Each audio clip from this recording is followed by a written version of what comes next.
A pleasure to meet y'all at last, and welcome back to some more of Bandtastic on HGN Season 3. So for this very occasion, what we're going to do here is get a little load of another piece of Canadian history, Saga, for number 2116. Much like Arcade Fire, which I've talked about in this series, Saga is in fact a Canadian-based band. But they are in fact significantly older than Arcade Fire, founded in 1977, which does make it one of the oldest known bands that I've talked about so far. But don't worry, we're going to get into even more deeper into the past when it comes to rock and roll. But anyways though, you might recognize a good majority of Saga related content, but they actually seem to be on the more obscured side when it comes to rock and roll albums, even though they have had some pretty big success about 40 something years ago with albums like Worlds Apart and Silent Night. That's Night with a K, by the way. But much like a good majority of other bands that I've talked about, I even have their content on my iTunes library. In this case, Images at Twilight in 1979. This was 2 years after they made their own band and pretty much was established, so it was still kind of fresh at the time. But it actually did get some moderate success, much like the latter I've spoken of.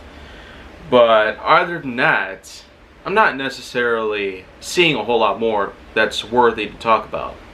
I could talk a bit about the life of Michael Sandler, especially the rather interesting history he's had prior to founding the band in 1977 out there in Oakville. But the thing is though, Saga is one of those cases where it's rare and obscure to the point where the history that shrouded the very existence of its own legacy, it probably doesn't seem that much worthy to talk about.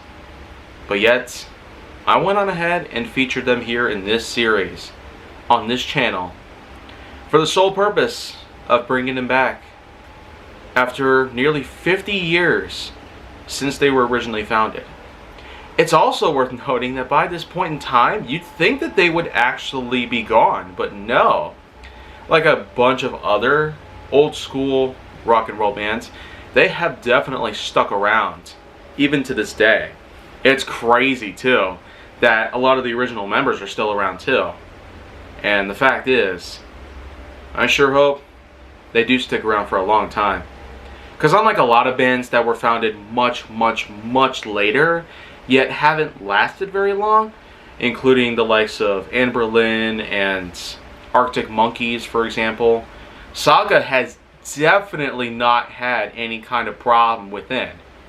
And maybe apart from a couple of disagreements in life and a few other things that might have allowed their success to be hindered, it does seem that Saga actually is one of those cases where a band hardly has any problems in life that causes a breakup in life or possibly a total breakdown, much like others I've talked about so far. But other than that, there's not much else to say here. So if you want to see more, go down on my channel to make sure that you like, subscribe, comment, follow me wherever you can find me, and stay on the Hollywood side.